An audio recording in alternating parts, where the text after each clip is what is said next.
Hello everyone, my name is Olivia, and today I wanted to do a sequel to a video of mine where I show you every single book on my TBR. I think this is a really cool way to refresh my excitement for the books that I have that are unread in my personal library, and I think it's also cool to see which books I still haven't read from my TBR that have been sitting there for years upon years. I'll be sure to link my original video down below so you can see which books are still on my TBR and which ones have just been recently added to my TBR. And I think this would be a really cool video to watch at the end of 2021 to see which books on my TBR I read this year, to hold myself accountable to see if I am good at reading the books that are on my TBR. So without further ado, let me show you every single book on my TBR. And in case you do not know, I only have one shelf of books that are unread in my whole entire collection, and they are all facing backwards. If you want to know why I do that specifically, I addressed that in my original video, but I'm not going to get into that. We're just going to show you all the books that are unread in my book collection. So a screenplay that is on my TBR that I have not read yet is the Emma screenplay, and this was provided to me by Focus Features, and I am so grateful for them for sending this my way. I recently started Emma, but I did not finish it because I just was not in the mood to watch it, and I feel like I have to be in the right mood to watch that type of a film. But once I finally watch it, I will be reading the screenplay to compare and contrast the script to the movie, and just to be able to read more screenplays, because I think you all know that I'm really interested in screenplays and plays in general, so I am really excited to read this eventually. Then we have two unread copies of Rebecca. This one was provided to me by Netflix because they just recently adapted Rebecca into a movie, which was really exciting. I was just so honored to get that package from them and to have a copy of the movie tie-in edition. And then I have this beautiful copy of Rebecca, which was provided to me by Liam from my book wish list, and I am forever grateful. And this cover is just absolutely beautiful, and it is just a book that you just want to show off on your shelf. So I have two copies of Rebecca. This one holds sentimental value because Netflix gave it to me, and this one has sentimental value because Liam gifted it to me, and it's also incredibly beautiful. And I'm hoping to read Rebecca on audiobook because I tried reading it physically, but I feel like I would enjoy it a lot better if I were to read it alongside the audiobook playing in the background. I feel like that would jive better with me, so I'm very much excited to read Rebecca once my audiobook gets off hold from my library, which is going to take like 16 weeks. Another book that I'm hoping to read on audiobook eventually is Dominicana by Angie Cruz, and I actually won this in an Instagram giveaway. I completely forgot that I entered this giveaway, and then this book showed up on my doorstep, and I was like, oh my god, I forgot I entered that giveaway, and apparently I won, which was really cool and very exciting, and I am also very excited to read this book as well on audiobook once my hold gets off from my library. Then I have Salt Houses, which was given to me by my pen pal Leah, and she is just so kind, and she's always sending me books that she thinks that I would enjoy, and this follows a Palestinian family, and I think that is really cool because I don't think I've ever read a book about a Palestinian family, and I think it would just be a really amazing read, and I know that Leah really enjoys this as well, so I'm very excited to read this, and I'm so grateful for Leah for gifting me this because she always tends to recommend me books that I have never heard of before, and that's what I love. I love finding books that I don't know anything about, that there's no hype around in my life, and I just dive into them without knowing much, and they usually impact me greatly. Then we have the biggest book on my TBR, which my best friend Camille got me for my birthday, and it is IQ 84 by Haruki Murakami. I am so terrified of this book because it is so big and so many people love it, but I also have to remind myself that this is 3 novels bound into one edition because I know people have other editions where they have the 3 novels separately. So it's 3 novels in one, so I can read this eventually. I can split it up into those 3 novels so it won't intimidate me as much, but this is the biggest book on my TBR, and it terrifies me. I am just not a fan of big books, but like I said, it's 3 books in one. I can get to it eventually, and I will get to it eventually. Then we have another book that Leah got me for my birthday, and it is The Time in Between. Again, this is another novel that I had never heard of before, so I love how she always recommends me books that I am unfamiliar with, because then I can just dive in and just explore a new world that I have never even heard of before. Then we have Of Women in Salt by Gabriela Garcia. This is a novel centered around Cuban women, and whenever publishers tell me that they have a book about Cuban characters, I am always so eager to read them because I just want all the representation that I can get. So I am very excited to read this to see how I will connect to it in different ways. Next on my TBR, I have The Ballroom, which was gifted to me by Kathy from my book wish list. So thank you so much, because this has been on my TBR for years upon years. I don't remember how I even heard about this book. I feel like I heard about it in the Tumblr days when I was in high school, and I'm clearly not in high school anymore. So this has been on my Goodreads TBR for years upon years. I have just never gotten around to reading it, so I put this on my book wish list and Kathy kindly gifted it to me. So I am finally excited to get to this, because I think this is one of the books that has been on my Goodreads TBR for the longest amount of time, and I'm excited to read it because clearly I never took it off my Goodreads from the years upon years that I've had it on there, so it still intrigues me. And it also has a lot of really high Goodreads ratings, so I'm very intrigued to see what this is about, because I feel like this is a novel that I've never heard anyone else speak about as well. Next, I have a book that I don't remember how I heard about it, but I added it to my TBR and my dad kindly gifted it to me for Christmas, and it is The Sundown Motel. And when I first saw this book, it reminded me of Bad Times at the El Royale, which is just a very weird movie that I kind of enjoyed but kind of didn't, and it gave me that type of vibe, so I'm hoping I enjoy it. Then I have a nonfiction that my best friend Camille also got me for my birthday, and it is Why I'm No Longer Talking to White People About Race. So many people have read and loved this nonfiction, and I am very much eager to read it. I thought I would be able to listen to it on audiobook from my library, but apparently they don't have it on audiobook, so this is a book that I will be reading and highlighting and annotating physically. A book I got myself for my birthday was The Labyrinth of Spirits by Carlos Ruiz Zafon. This is the final book in the Cemetery of Forgotten Books series, and I love how I spoke about this book in one of my other videos and I said labyrinth, and everyone was very kind in saying that there is no M in labyrinth, and I've been saying labyrinth wrong my whole entire life. I feel like I had never seen the word written out growing up, so I just went with it and went with how I heard it phonetically, and I feel like I heard people say labyrinth. So I've been saying labyrinth my whole life, and that's not a word, it's labyrinth.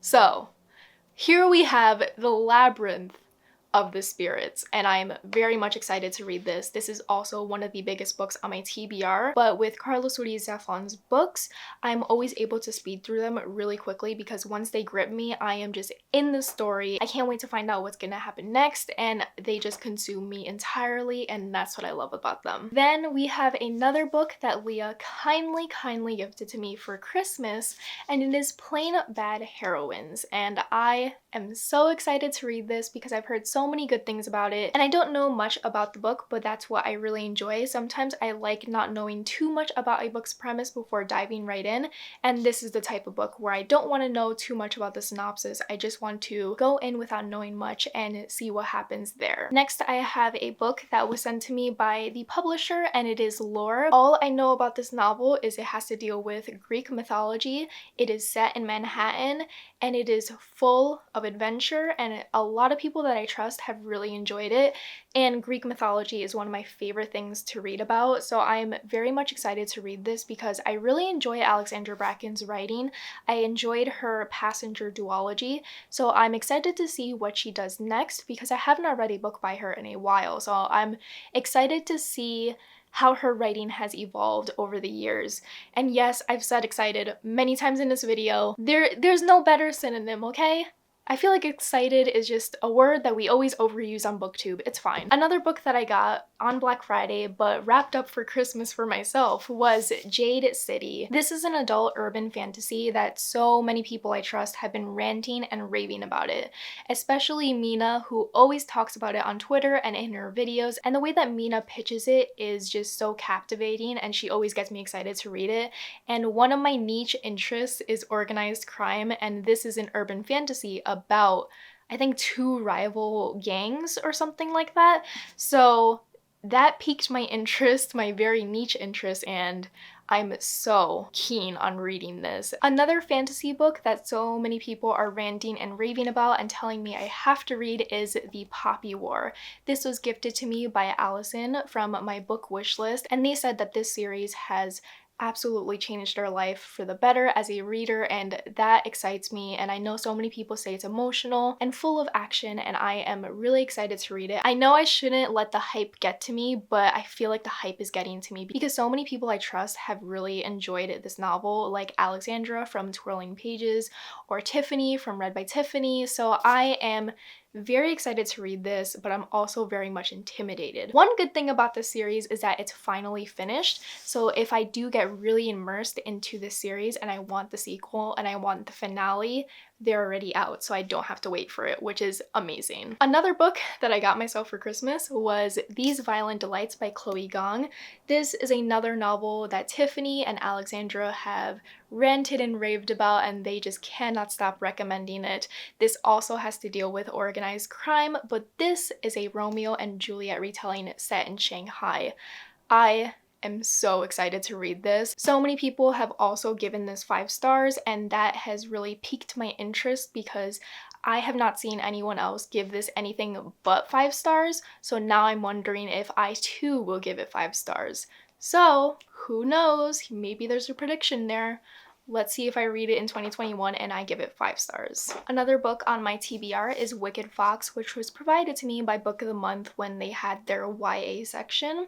And this is a book that people either love or hate, and that's what piques my interest because I want to know which side I'm going to fall on. And people also say that this feels very much like a K-drama, and as someone who has recently gotten into K-dramas and they have consumed me entirely because I just love how dramatic they are, I am very much interested in this and I think that I would enjoy it. So that's why I still haven't unhauled it, because a lot of people that I trust haven't liked it, but then there's another group of people that I trust that have liked it. So I don't know where I'm going to fall on this. So a book that has been on my TBR for years upon years is The Lies of Locke Lamora. I got this from my book subscription service and I just have not gotten around to it because I am interested by the concept of adult fantasy, but I don't tend to gravitate towards it a lot.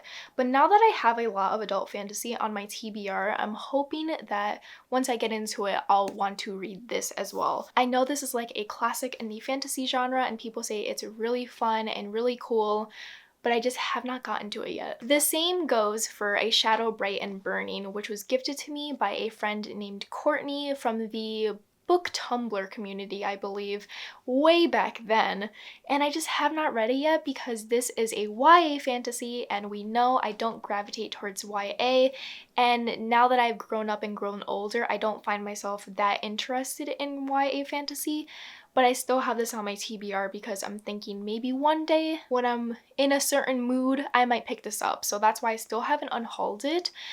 But I'm not sure. Let me know if this one is worth reading. A book that has been on my TBR for years upon years is The Rook. I remember the exact day that I got this. I was hanging out with my friends Manda and Parker in New York City. We were in the Union Square Barnes & Nobles, and this was in the phase where if I saw a book that interested me, I would buy it immediately because I didn't think through if I would actually read it. And I've really curbed back on that habit because I didn't think it was productive. So I bought The Rook because it interested me. A couple people spoke about it on a booktube years ago, and I just have not read it yet. I think this is also an adult fantasy, but I don't know if it's worth reading now. Let me know if any of you have read The Rook, if it's worth reading, or especially if it's my taste. Will I enjoy it or is it not my thing? Let me know. And I think the two oldest books on my TBR are these two. This is Secret, and I got it from Book Outlet when I was previously using their service, but I no longer use them anymore. And I got this because I think it was only like $2 on Book Outlet, and I was like, what a steal. And I don't know what it's about. I want to say it's set during World War II, but I might be wrong on that. And I just have not unhauled it yet, even though it hasn't called to me for years upon years and it's just sitting on my TBR collecting dust. I don't know if it's worth reading now. The same with Rook. I just don't know if it would be something that I would like currently. I still have it on my TBR because I think I might be interested in it, but I don't know if I should keep it on my TBR anymore. And the last book on my TBR that I have not read yet is The Summer Garden by Paulina Simons. And this is a part of the Bronze Horseman trilogy, which I read in high school. And I bought the final book in high school, but I never read the final book. I also don't know if I would remember what happened in the first two novels to warrant me reading this, but I just have not unhauled it because I feel like I might be able to read this one day when I'm bored. I don't know. I don't really know why I still have this on my TBR. I feel like there are certain books where I'm just very iffy on letting go. Those are all the books on my TBR. I love doing these types of videos because it reignites my excitement for all of these books, and I feel like I've really learned my taste in reading, and I feel like I've learned which books to get and which books not to get. And these are all books that greatly interest me, and I feel like these are books that I would greatly enjoy as well. So they have me all excited to read them, and I just wish I could read faster so I can get through all of these and see what they're all about.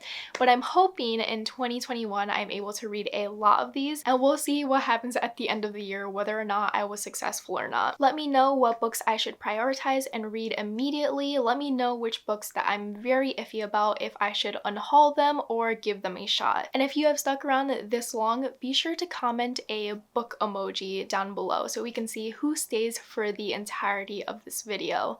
But if you have not liked and subscribed already, be sure to do so. It supports me and helps out my channel. And I hope you all have a wonderful day, and I will see you in another video very soon. Bye!